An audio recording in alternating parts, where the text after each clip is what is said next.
ಮೈಸೂರಿನಲ್ಲಿ ಎಚ್.ಡಿ. ದೇವೇಗೌಡರು ಕೂಡ ಡಿಸಿಎಂ ಹಾಗೂ ಸಿದ್ದರಾಮಯ್ಯ ವಿರುದ್ಧ ಒಂದು ರೀತಿಯಾಗಿ ಡಿಪ್ಲೊಮ್ಯಾಟಿಕ್ ಆಗಿ ಮಾತನಾಡಿದ್ರು. ಇದಕ್ಕೆ ಸಂಬಂಧಪಟ್ಟಂತೆ ಈಗ ಮೈಸೂರಿನಲ್ಲಿ ಡಿ.ಕೆ. ಶಿವಕುಮಾರ್ ಅವರು ಕೂಡ ಈಗ ಇದಕ್ಕೆ ರಿಯಾಕ್ಟ್ ಮಾಡಿದ್ದಾರೆ. ಏನ್ ಮಾತನಾಡಿದ್ರು ಆ ಡೀಟೇಲ್ಸ್ ಅನ್ನ ನಾವು ನೋಡ್ತಾ ಹೋಗೋಣ.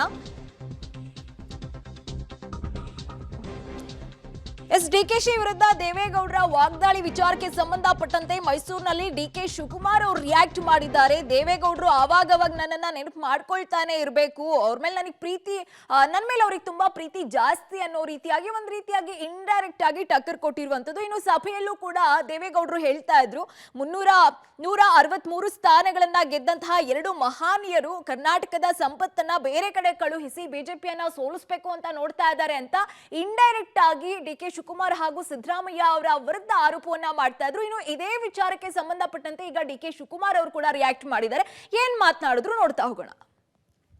ನನ್ನ 64 ವರ್ಷದ ರಾಜಕೀಯ ಜೀವನದಲ್ಲಿ ಕರ್ನಾಟಕ ಜನತೆಯ ಸಂಪತ್ತು ಎರಡು ಮಹಾನುಭಾವರು ಈ ರಾಜ್ಯ ಆಳ್ತಾರೆ. ಆ ಪುಣ್ಯಾತ್ಮರಿಗೆ ನಮೋ ನಮೋ.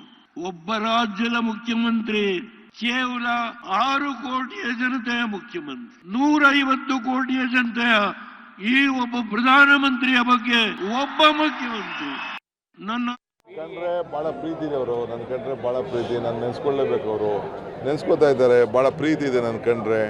ಅದಕ್ಕೆ ಅವ್ರು ಆಗಾಗ ನಾನು ನೆನೆಸ್ಕೋತಾ ಇರ್ತಾರೆ. ಅಷ್ಟು ಭಾಳ ಸಂತೋಷ ಅಲ್ವಾ, ನಾನು ನೆನೆಸ್ಕೊಳ್ತಾ ಇದ್ದಾರಲ್ಲ ಅಷ್ಟು ಸಾಕಿಬೇಕು.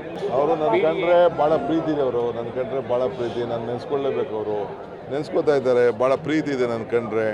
ಅದಕ್ಕೆ ಅವ್ರು ಆಗಾಗ ನಾನು ನೆನೆಸ್ಕೋತಾ ಇರ್ತಾರೆ. ಅಷ್ಟು ಭಾಳ ಸಂತೋಷ ಅಲ್ವಾ, ನಾನು ನೆನೆಸ್ಕೊಳ್ತಾ ಇದ್ದಾರಲ್ಲ ಅಷ್ಟು ಸಾಕಿಬೇಕು.